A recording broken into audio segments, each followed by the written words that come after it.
Net examination जो आपको research के अंदर लेके जाने का एंट्री पॉइंट बनने वाला है, जो आपको असिस्टेंट प्रोफेसर बनाने वाला है। Only 0.4% student qualify JRF in each session. आखिर ऐसा क्या है जो बाकी बच्चे क्रैक नहीं कर पा रहे, जो आपको क्रैक करना है if you want to crack UGC NET exam? तो आप सभी लोगों के लिए जेआरएफ अड्डा लेकर आया है वो एक स्पेशल क्वालिटी। बाकी सारी चीजों में सबसे इंपॉर्टेंट क्वालिटी होती है डिसिप्लिन एंड डेडिकेशन। वो पैशन जो टीचर्स के अंदर से ट्रांसमिट हो जाएगा स्टूडेंट के अंदर, वो ऑनलाइन लर्निंग के अंदर ऑफलाइन वाली लर्निंग का फील आना। सिर्फ और सिर्फ कंटेंट क्वालिटी नहीं, बट ऑल्सो किस तरीके से उसे आप तक डिलीवर किया जाएगा, उस पर क्या काम किया जा रहा है। हमें ऐसा फील होना चाहिए कि हर दिन हम कुछ इंप्रूव कर रहे हैं, हम हमारे ऊपर उतना काम कर रहे हैं कि every day we become a better human, a better teacher. क्या लगता है कि इस पूरी की पूरी नॉलेज राइड में आप जेआरएफ अड्डा के साथ में आना चाहते हैं? और अगर आप आना चाहते हैं तो जेआरएफ अड्डा लेकर आया है दिसंबर के अंदर अपना प्रीमियम 2.0 आपके लिए 10,000 से ज्यादा सिलेक्शंस का पूरा गुडविल लेकर, जहां पर आपके लिए जेआरएफ अड्डा हैंड्स ऑन लर्निंग यूनिवर्स बनाने वाला है। So what are you waiting for? Join now. Hello everyone, welcome to JRF Adda. आप में से बहुत सारे स्टूडेंट्स जो वेट कर रहे हैं कि of course professional answer keys कब आएंगी और हमें हमारा पेपर कब देखने मिलेगा।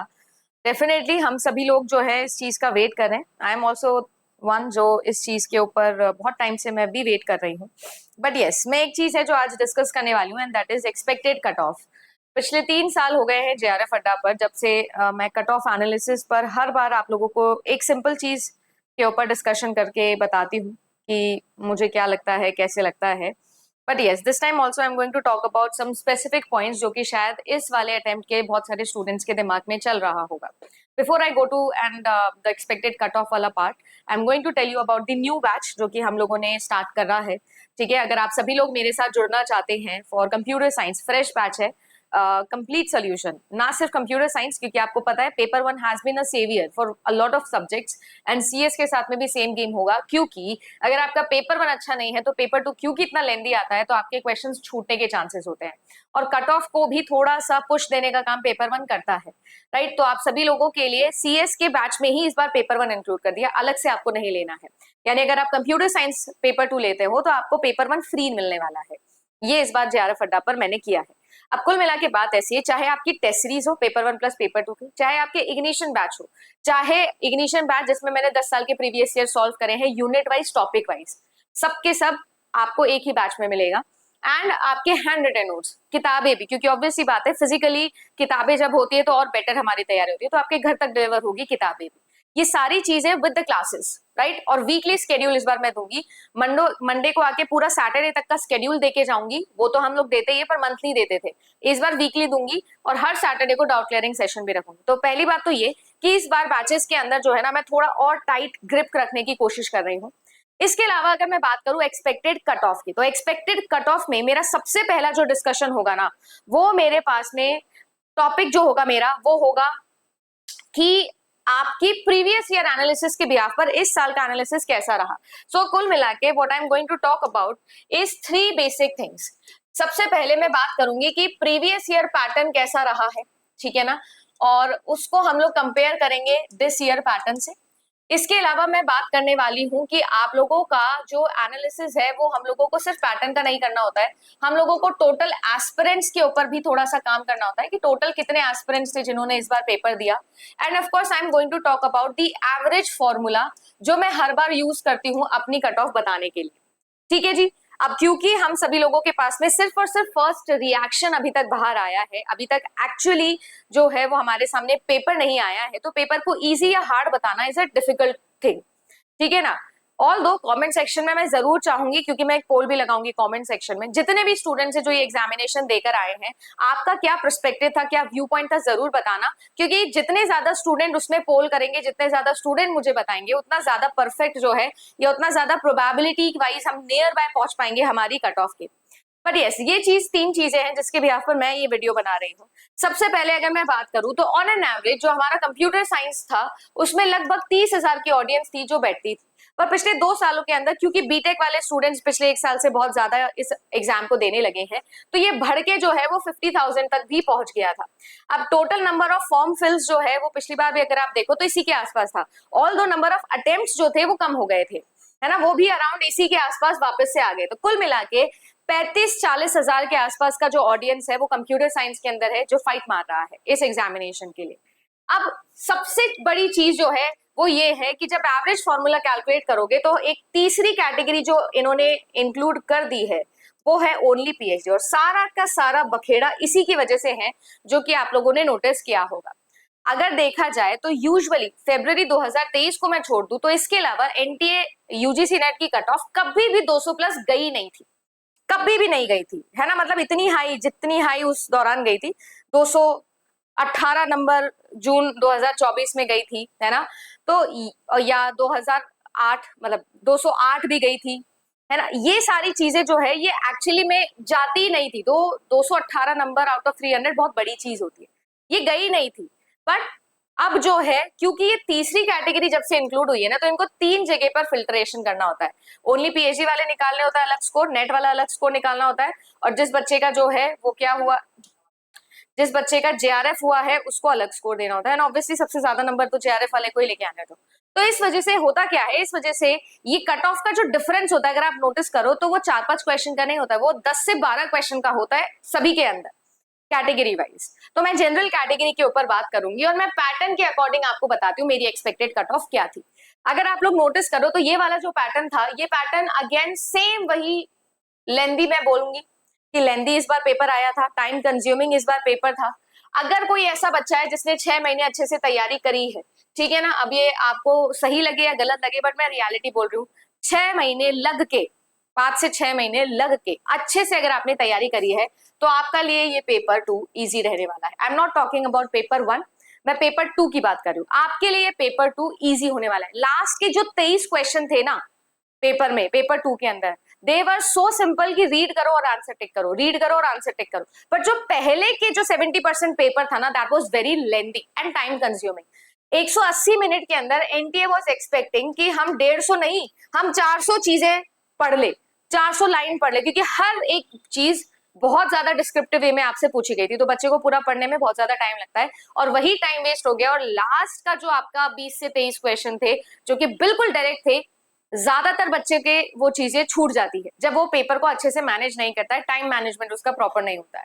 बट स्टिल मैं ये कहूंगी कि अगर आपने 5 से 6 महीने की अच्छी तैयारी करी है, नॉन डिस्ट्रैक्टेड तैयारी करी है, ठीक है ना, मैं डिस्ट्रैक्टेड तैयारी की बात नहीं कर रही हूँ, डेडिकेटेड तैयारी आपने की है, तो ये पेपर आपको 100% ईजी लगने वाला है। टाइम कंज्यूमिंग था, लेंदी था, but paper not doable, unpredictable जैसा कुछ नहीं था। अगर कोई भी टीचर, कोई भी यूट्यूब वीडियो आपको ये चीज बोल रहा है कि this time paper was hard या पेपर वॉज अनप्रिडिक्टेबल, तो I can challenge them.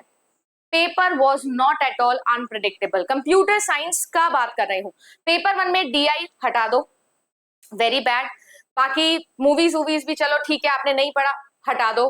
But otherwise 40% paper 1 भी आपका, मतलब 40 क्वेश्चन आउट ऑफ 50 भी वॉज डूएबल, राइट। और पेपर 2 की अगर मैं बात करूं तो पेपर 2 कंप्यूटर साइंस मेरे लिए बिल्कुल भी अनप्रेडिक्टेबल नहीं था। हाँ, मैं ये जरूर बोलूंगी कि एनटी की ये एक्सपेक्टेशन की 180 मिनट में मैं 400 लाइन पढ़ लूं, उसे डिकोड कर लूं, एग्जैक्ट कॉन्सेप्ट लगा दूं और टिक करके आ जाऊं, that is a challenging task, but this doesn't make a paper hard. It might be hard for some individuals, but if somebody has prepared for it dedicatedly, I will not call it hard, या मैं इसको definitely unpredictable तो नहीं बोल सकती।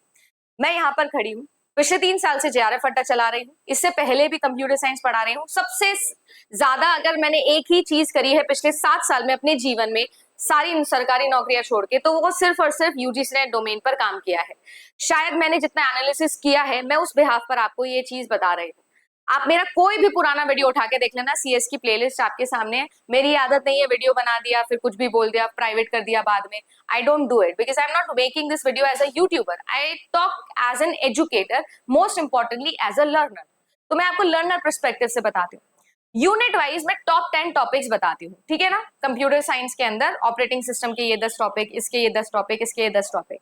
जाके पुराने videos देख लेना, 2 साल 3 साल पुराने, और उन टॉपिक्स की लिस्ट देखना, और आपके पास में इस बारी का एनालिसिस के भी टॉपिक्स देख लेना, या आप पेपर देके आए हो तो उसको मैच कर लेना। टॉपिक्स अनप्रेडिक्टेबल नहीं है, नहीं आए हैं टॉपिक अनप्रेडिक्टेबल। और अगर आपको ऐसा लग रहा है कि मैम लेंदी होना अनप्रेडिक्टेबिलिटी है, तो ये भी आपकी मिस्टेक है, मतलब आपने ढंग से तैयारी नहीं करी है। पिछली बार भी एनटीए का पेपर लेंदी ही आया था, उससे पिछली बार भी लेंदी ही आया था। तो लगभग 1 साल से एनटीए ने ये चीज हमारे कल्चर में एम्बाइब कर दी है कि paper will come time consuming and लेंदी। जब मैंने 2019 में दिसंबर में अपना जेआरएफ क्वालिफाई किया था तो मेरे साथ भी सेम एग्जैक्ट ये चीज हुई थी।